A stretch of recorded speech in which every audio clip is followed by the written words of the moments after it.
Good morning, students. Myself UK Singh, science teacher at ISL Moniri Dhanbad. Today we are going to continue with the same chapter, that is water, a precious resource, of class 7. Okay. In this class we will study about the various methods of water conservation. Okay. So basically the groundwater is the major source of water for most of the population in our country. Okay. So how can you possibly conserve groundwater? Okay, so the two methods is known as rainwater harvesting, and then you can say the percolation pits. So what is rainwater harvesting or percolation pit? So these are those structures which are meant to increase the groundwater reserve.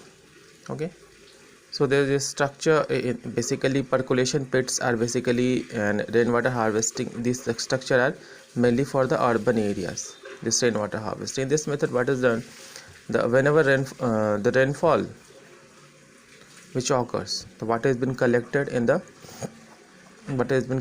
transferred to a pipe into the ground.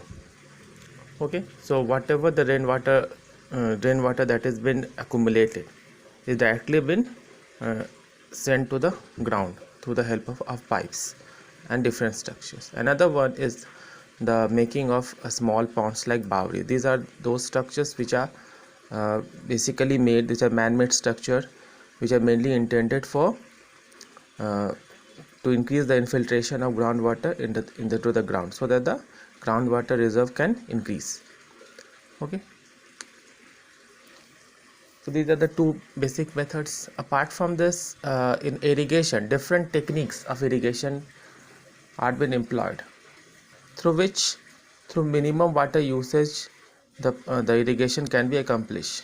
You know that in a traditional method of irrigation, lot of water has been lost, and we all know that the major part of the water is required for irrigation. So there is a method called drip irrigation. What is drip irrigation? This drip irrigation, water to pipes are sent to a narrow channels into the ground.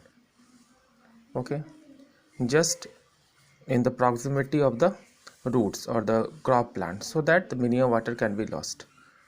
Okay, so in this method we can conserve approximately 70%, save 70% of the water. Okay, another method is sprinkler system. In sprinkler system, water has been sprinkled. Okay, water will be sprinkled in the plants, okay, through sprinkler system, so that this also ensures that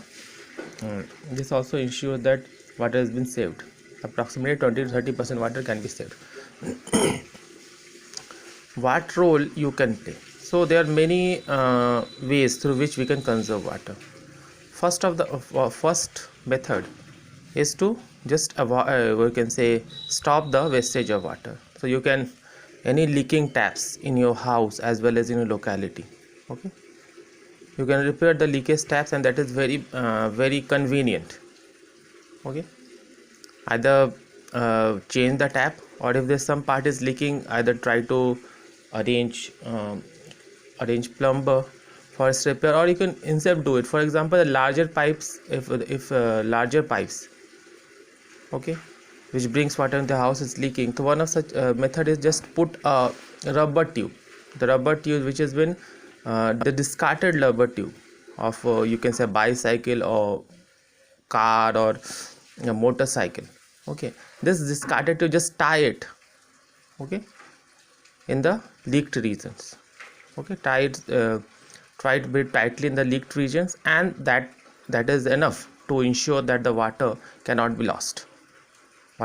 be lost. So just tie it tightly, and you can just fix it for months. It will last for months until a permanent solution arrives. Okay, so you can just stop the wastage of water. In this way, if everyone become vigilant, every citizen become vigilant towards the water loss, we can save up to 1,000,000 gallons of water.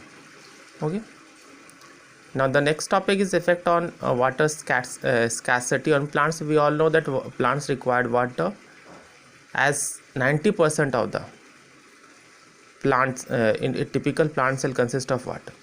So how can we what are the different effects on the water? First is the drooping. Whenever water is not available in sufficient quantity, the plants start to droop. Okay, and this will hamper the growth of the plant, and eventually what will happen? The plant will die out. Okay, water also help plants in their various metabolic processes which occurs in plants. After you get the video, the class group will be open for all of you to ask your doubts. Thank you.